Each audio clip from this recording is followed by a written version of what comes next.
cell phones should be allowed or not in class. Our judges for this activity are Mrs. Wilma D. Piales, our principal, Mrs. Leia M. Estrada, Master Teacher 2, Mrs. Frankie Orquillas, Master Teacher 1, and Mrs. Leslie Sibos, Teacher 3. The students competing in order of speaking are, on the affirmative side, we have Princess Gwen G. Corselias, Mark Ian Stephen Manching, Abigail Hannah Mary N. Palasol, Sean Michael O. Wakalan, Paul Anthony G. Django, and Freya May F. Bagungon. On the negative side, we have Milache Hinubele, AJ Laurel A. Lumongo, Johanny May Maglangit, Dane Ray Terambolo, Maxine Maria Belasino, and Noreen Joyce El Rueso. Should cell phones be allowed in class? Cell phones can be positive teaching tools, but they can also be detrimental to the environment in the classroom. While they can save a life, they can also destroy one. However they may appear, it is essential that children and youth learn about the reality of the cell phones. In doing so, they can make more positive choices on how and when they use these devices. I now introduce to you our first speaker, Princess Gwen. I am on my stand that cell phones should be allowed in the classroom. For one, I can use it to contact my parents in case of an emergency or the other way around.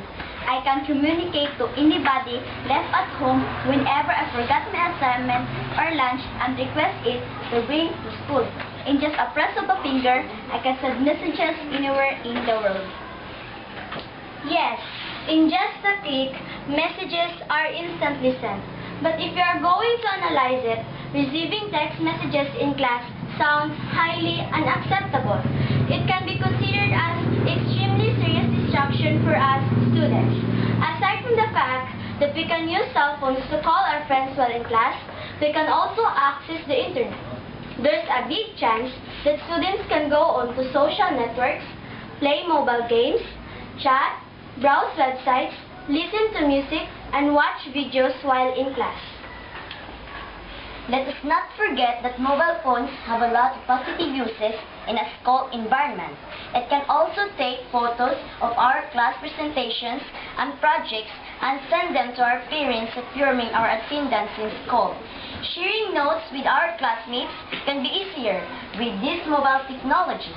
Communicating with classmates with the use of cell phones can increase productivity and can foster collaborative environment. The multimedia content that can be accessed through cell phones can help us relax outside class hours. I believe in that bringing a cell phone to class is a wise idea. There are really serious and scary reasons why it's a bad idea to let a scary cell phone in class. Cheating is a very big concern for our teacher when it comes to bringing cell phone to class. It's easy for us to exchange messages without teaching. Secretly recording videos of teachers or other students is another concern. These videos are often embarrassing and may even be the cause for educators to lose their job or dignity. Cell phones are good for education for many reasons. We can use them for research purposes. Although we have a computer laboratory in school, but we know that they are not enough for us. It can be expensive to provide a computer or laptop to each one of us in school, so a good option is to use cell phones for research instead. Cell phones have a lot of educational apps, such as a calculator, which a lot of us are required. If we have that on the phone, we don't need to buy one. Another one is a dictionary. We need not to carry a heavy dictionary to find the meaning of difficult words, but we tap the phone and everything is ready. It is therefore good to carry cell phones in class. We all know that cell phones in class give distractions. A ringing phone, a beeping text, or buzzing reminder are all distracting sounds that disrupt the classroom. For instance, the cell phone is silenced or set to vibrate only. The rest of the class may not be bothered by the phone, but the person holding phone certainly will be. Every time a message comes in or a phone vibrates, the first reaction is to stop what one is doing, including listening to the teacher to present a lesson and answer the call or check the text. Learning is being hampered by this distraction. Cell phones are also useful in note-taking. When we are slow in taking notes from the board, we can use our camera phone to take pictures of the notes. so as not to miss anything. According to Sean, using phones can give us an attitude of being lazy.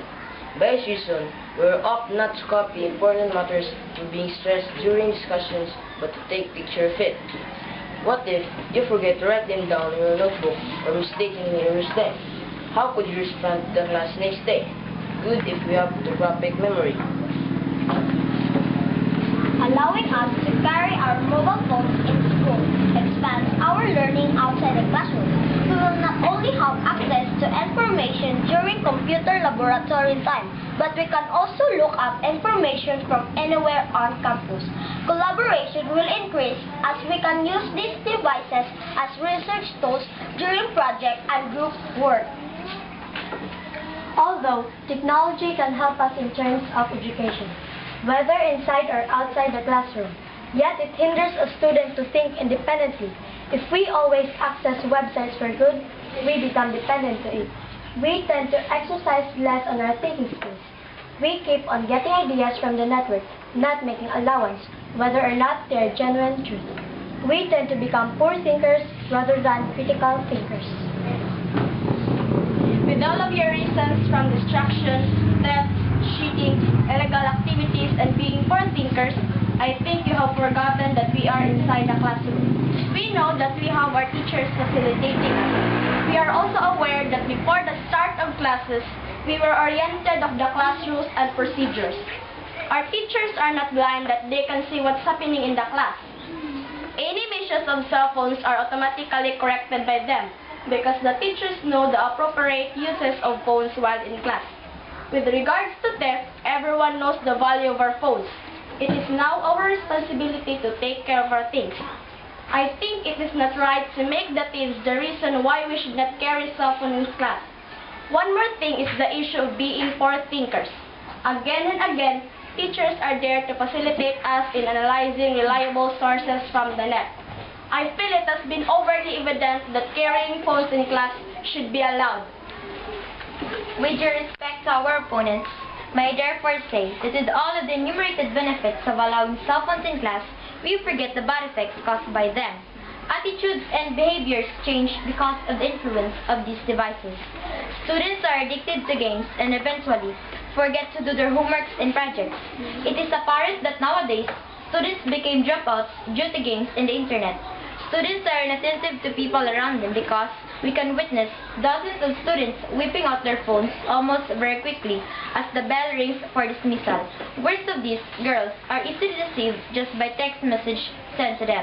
Once again, I strongly oppose to allow students carry their phones in class. Thank you very much, guys. This concludes our class debate. Judges, please complete your data for their corresponding scores. While waiting for the results, we would like to give thanks to our judges for giving their time in our class activity. I'm sure everybody loves to discuss things in class. Students. Classmates, do you enjoy our lesson today? Yes! Thank you very much. Let us clap our hands and do the handshake. Congratulations.